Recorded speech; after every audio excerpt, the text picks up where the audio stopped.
Welcome to Monday Scoop. I'm Georgia Raisman, and on Monday Scoop, I have short conversations with a variety of experts on issues affecting people over age 55. Whether it's food, health, style, or entertainment, we'll explore ways to lead better and deeper lives as we get older.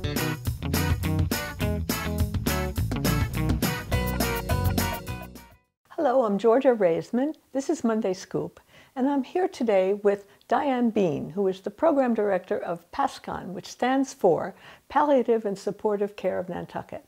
We're going to talk today about some of the issues addressing people over 55, or some of the issues people over 55 are addressing in this fraught time of COVID. I'm thinking mostly about taking care of ourselves in a time when we're all experiencing anxiety and fear and some level of helplessness and worry. Dianne is a nurse practitioner originally, and she deals with a lot of these issues on an everyday basis, both in her own patient population and in their families. And I think we can talk about them both from the concept of who is suffering from real diseases and mortal diseases, and who is suffering from the ancillary issues surrounding those patients and being members of their family. One of the things I thought we might talk about is normally people who are suffering from serious illnesses, which is what PASCON deals with, they and their family members have very serious problems just with dealing with a serious issue like cancer or multiple sclerosis or any kind of mortal illness that affects people over 55. But when you also layer COVID on top of that, you have an extra amount of anxiety that comes along with that. And I'm sure you're seeing that every day in your practice. And I know you're trained to deal with that, but perhaps we could step back 2 steps before we get to that. And you could tell me first how you got to Nantucket, unless you've always been here, and how you got to this particular field of practice that you find yourself in. Okay. I came to Nantucket originally in the last day of December 2002. I came as a new fledgling nurse practitioner. I'd been a nurse for a good many years and worked in various settings, but I went back to grad school midlife, and I met the Lepries. I actually met Kathy Lepry first, and had no idea that she was married to Tim Lepry, who at the time I think was the only surgeon on the island. I was on my way to grad school, and Dr. Lepry knew that and said, call me if, when you finish grad school, I'd like to bring more nurse practitioners to the island. He's always been a fan of PAs and nurse practitioners and supporting other providers. So I went back home to Mississippi, went to graduate school, graduated, and then my son came home one day from school and said, Mom, I really would like to go to boarding school in New England. I've got it all worked out. I know that, I'm going to apply at Phillips Exeter in New Hampshire. He got in, and I picked up the phone and called Dr. Lepry and said, remember me? I would really like to be in New England, leave Mississippi, be close to my son in his years of high school. And the rest is history. I came in, I worked with Dr. Lepry in his practice as a family nurse practitioner for 5 years. Wonderful experience. I got to know so many people on the island and came to love and appreciate this place. I then left after 5 years, married someone I grew up with in Mississippi, and moved to Virginia. He is with the government. And I then began to work in private practices, and it was a time when private practices were closing because singular doctors were having difficulties keeping the lights on. I'd always gravitated toward an older population, often geriatric population, and I was very much interested in practice in hospice and palliative care, and that's where I honed those skills for 8 years before being asked to come back to the island and work in PASCON as Charlene Thurston was retiring. So I feel very fortunate. I feel like this was sort of toward the end of my career, exactly what I wanted to do, and what all the things that I had done prior to that sort of brought me to this point. So I was glad to come back to my New England home, and where I already felt very comfortable, and I've been here now for about 2.5 years. Well, if we focus on the the feelings that people are feeling, not just your patients who are dealing with the illnesses themselves, but their families and the population in general over age 55. And we're thinking about how we deal with this unseen illness that is not only unseen, but where people can spread it to other people without even having symptoms. So, I mean, if you have a flu and you're sniffling and your nose is running and your eyes are red and your nose is red, everybody knows they don't want to be around you, right? But in this one, where you can be insidiously spreading this disease for 4 or 5 days before you had symptoms yourself, it's terrifying. The whole thing is terrifying. So there are emotional elements of it, and there's this normal level of anxiety and fear and worry and sadness. And then it has, I think, physical symptoms. You have muscle tension, right? And you have sleeplessness, and you have headaches, and you have all this other stuff. So when you've seen this, I'm sure, among your own population and their families, and what advice and suggestions have you been giving them? Is there... You know, I've been doing a lot of reading and studying because you're absolutely right. We're in a very unusual situation that none of us living today have ever experienced. Right. I mean, this is a 100-year plague, so to speak, right. And it does affect us. It affects all of us, not just the population of that we're addressing, particularly 55 and above. And I think the fact that we can't see it, it's a sort of a hidden enemy, and we're all working. I know in healthcare we're certainly working around being, very conscious of I don't want to spread something, I don't want to get sick myself, I don't want to take it home to my family. So it's always on our minds as healthcare workers. It's always on our minds as family members. We have a lot of patients. I work particularly with a group of patients who are dealing with cancer, and we have a group that meets once a week virtually, and we talk about what's going on with them. And there's an overwhelming sense of loss. They're already living under a very difficult diagnosis. They have to sometimes travel to Boston, so they risk going out onto the boat, going up to Boston, being out in an urban situation, going into a large hospital, maybe at Mass General. So it's, that is enough of a burden in itself for any one of us, but then to be dealing with that under an environment of COVID is particularly frightening and challenging for them. They talk about, I frequently hear about loneliness and isolation. Mm-hmm. Many of the patients that I work with have families, but many don't. So many of them, like this age population, myself included, we have family that's scattered across the country. That's very typical with a greater than 55 age population. So we're not only looking at those people who have an illness that they have to deal with, where it would be very dangerous for them to become infected with COVID, very risky, but they've also got other concerns. They've got just like the rest of the population, they have parents that they're worried about, which is my particular situation. I have parents who are in lockdown in an assisted living facility in Mississippi. COVID is widespread and growing every day like it is around the rest of the country, and I worry about them. I talk to them frequently. I've noticed the toll that happens to elders who are basically under lock and key, who are unable to move around, who are fearful about moving around, or maybe are perhaps in a facility where they can't move around because of the requirements of the facility to keep them safe. And it does take a toll emotionally and physically. I've seen that, with my own parents.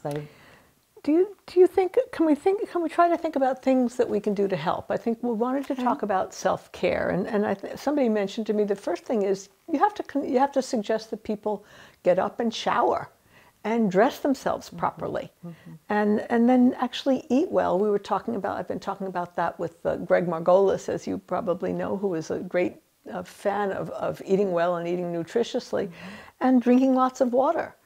Where possible, I guess, go outside, walk around, experience, whether or not you're wearing a mask, if you're outside, wherever you are, that it's possible to experience nature if you're not in a, urban environment where it's there are too many surfaces you might touch or too many people you might encounter.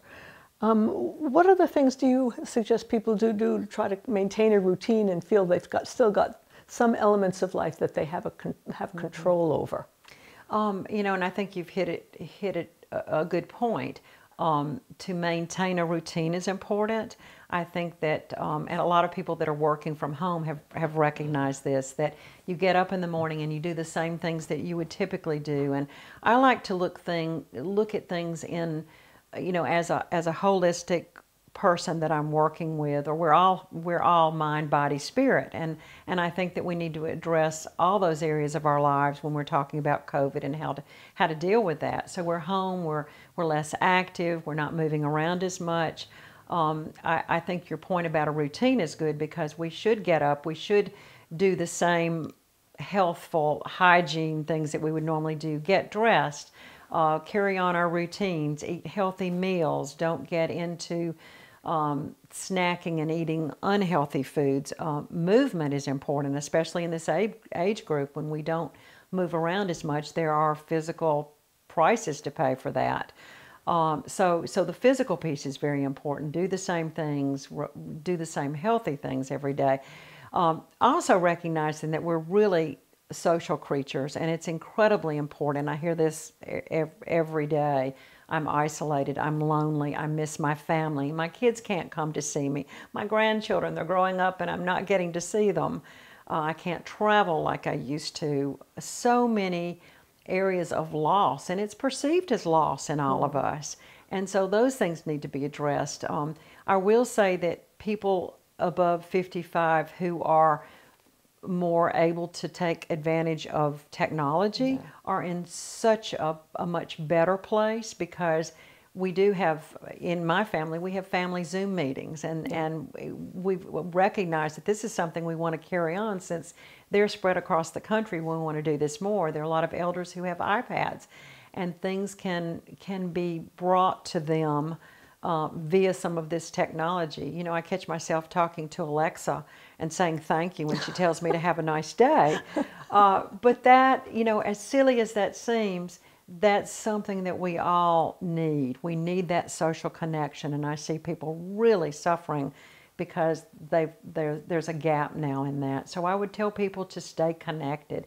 Figure out a way to stay connected. And on this island in particular, there are lots of resources for that, and we can talk about that too later. Yeah, I think technology is so useful, as you say, if we can possibly get the people who are in that very older cohort to learn more, even if it's just FaceTime.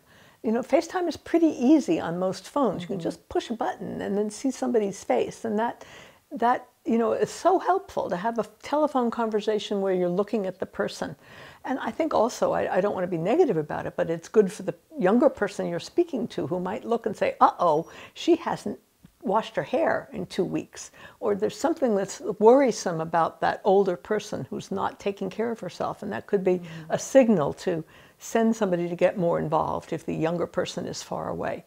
I think the other thing, maintaining control over the things you can control has got to be a good thing. If it's gardening, right? If it's meals that you can make, if it's walks that you can take, if it's meditation, if you can think about meditation, if it's thinking of things you can be grateful for. I mean, there are, in fact, things we can still be grateful for. If it's music or books. I read somewhere somebody suggested putting together a playlist of things music you've always loved, and listening to the playlist.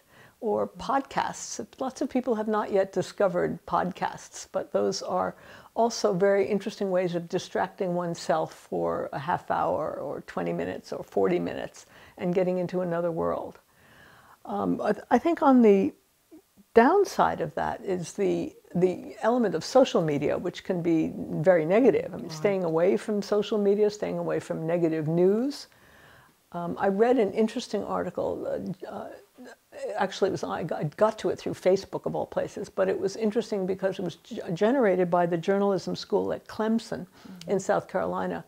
And it had to do with how you identified on social media, how you identified a troll, who is somebody created by a bad actor of one sort, either government-created bad actor or an individually created bad actor. Somebody wants to sow discord. And the way you identified that entity on that person on Facebook was that if you looked at their profile, they didn't have any activity other than something that would be negative. They didn't have any pictures of themselves with their child or their grandchild. They didn't have anything about their best spaghetti recipe or anything about what they were saying to their high school friends or their neighbors. It was a profile that was very negative and limited to spreading negative information. And those profiles are almost invariably fake. And so there are ways of identifying who the fake profiles are. And when you see them, you know that those are not people whose opinions you should take seriously. And another post that I read said that the posts that are most incendiary, that cause you to have the most indignant responses, the most emotional responses, are also the ones that often have the least veracity. You should go check them against PolitiFact or Snopes or some other actual site. So before you go racing off and saying how awful this is, you find out that it really isn't the case at all. And maybe the better thing to do is just stay away from those I was going to say, I think it's wise to limit the negative input. And I think your earlier point about being grateful, gratitude, is a huge spirit lifter. And we all need that. We need to give ourselves a break and realize that this is a very tough time. Limit social media that's negative. Definitely, you know, I came from a newspaper family, so we, you know, got up in the morning with the newspaper, and it was very important to stay connected with current events. But I have found that for myself personally, I'm dealing with very sick people every day, and it's not really healthy for me mentally to have my 5 or 6 news feeds that I typically get on my telephone coming in, you know, all day long. And so I try to find one time during the day that I will take 30 minutes, catch up on the news, because indeed it is important to stay connected with what's going on. But on the other hand, so much news has been negative with COVID and politics and, you know, things that are happening all over the world, that I think if we can focus on what's positive and what's uplifting, you know, that's the spiritual part that I'm referring to, the mental part, the mental health. You know, exercising our brain in ways that are positive. Read some books that have been on your list. I have a stack this big beside my bed, and you know, sometimes being sequestered at home gives us opportunities, and I think that's another piece, that if we can somehow look at the opportunity that is the silver lining without feeling like Pollyanna, but there will be good things. There already have been very good things that have come out of this terrible thing that's happened to us, and if we can try to focus on those things and connect, and once again, I think it goes back to finding ways to connect to other people and to connect with ourselves, to feed our own needs, give ourselves a break, and realize that this will pass. We need to be smart, do what the experts say in terms of staying safe. This will pass. There will be immunization for it. We will be looking at this in our hind mirrors. We just have to get there. But meanwhile, figure out productive ways, healthy ways to stay healthy, to move, to feed our brains, to feed our spirits, to connect with other people. There's even volunteer work in this community where you don't have to actually come in contact. We actually have someone on our staff who delivers meals to patients who are quarantined at home. They leave them on the porch. I mean, there are ways to uplift our own spirits by helping other people, which also then in turn helps ourselves. It's very easy. Sometimes I get in my car and I drive to the beach, and I just sit in my car and I look at the water, and 15 or 20 minutes of that feeds my spirit. It's very restorative. It is. And I think you hit on a very good point, encouraging other people in one way or another. Somebody suggested somewhere that you really encourage other people. Think about writing 5 other people that you know, encouraging texts. You know, think about something that's positive about them, or some way that they need a word of encouragement, and then do it. Or call them and talk to them about it in one way or another. Because those of us who are still strong enough to do that, it will be good for them, and it'll be very good for us to have been able to do that. It's a feedback loop that's a very positive feedback loop. Another thing I think that people can do when they're home is there are lots of online videos about exercising, oddly enough. I mean, not oddly, but true. Online videos for exercise, online videos for yoga, of all things. Now, I am not a yoga person. I decided years ago that with my shape, my legs, my ankles are never going to get to the back of my neck. This is not me. But there are online videos for yin yoga, which is a stretching kind of yoga, and extremely relaxing and extremely, in these times when we're all going around with our muscles tense, I can set my iPad up to an online yin yoga video and just really, over that period of time, find myself very, very relaxed. So I think you're right. It's an opportunity. It's hard to find a silver lining in this very difficult time. But if there are any, it's the fact that we have the time at home to look for things that will be enriching in our lives and other people's lives that we would not otherwise have bothered to look for. And we might as well, since we're stuck here, do that sort of thing. And I appreciate that there are people like you, encouraging people to go and do those things. I'd also like to encourage, because I notice in terms of healthcare, people have sort of put appointments on hold, and I will tell you that one of the safest places I feel like I go almost daily is into Nantucket Cottage Hospital because of the cleanliness, because of the screening, because of so few people there and the way it is all managed. I would encourage people not to miss your mammograms, not to miss your regular appointments, that it is a very safe environment to go into, and don't let those things slide. I mean, taking care of ourselves is so important physically, and not to miss those things, because that needs to go on, that needs to carry on. But I think you're right. I mean, all the things that you've pointed out, there are so many things that we could do. I would like to encourage people, to think about the arts that they're interested in. I talked to a woman who decided she wanted to take up watercolor, but never had the time to do it, so she called a local shop that put together some pens and watercolors and papers and had it ready, and she could pick it up, and she's doing something that she never took time to do but always had an interest in: music. Sculpture. Music, sculpture, any kind of art that we could do to help our spirits. Yeah. And there are just so many things that being at home now can give us opportunities to do that we may not get again. Once this is over, we'll be, back into our busy lives, and this is a contemplative time. And I hope that, that we can use it for that, to learn new things, to get to know people better, even if it's not face-to-face, in some other way. We now have time that we have not really had before. So once again, there is a silver lining there. Well, I really, thank you so much, Dianne, because I've never really thought of all of these things in this context before, and I really appreciate your bringing them to the forefront of our consciousness. I mean, it's a very uplifting talk to have had, and this is hard to find uplifting talks these days, that's for sure. So I want to thank you for joining me, and I look forward to our having future discussions. Thank you. I look forward to that too. Good. Thanks so much. This has been Monday Scoop. I look forward to seeing you again next week.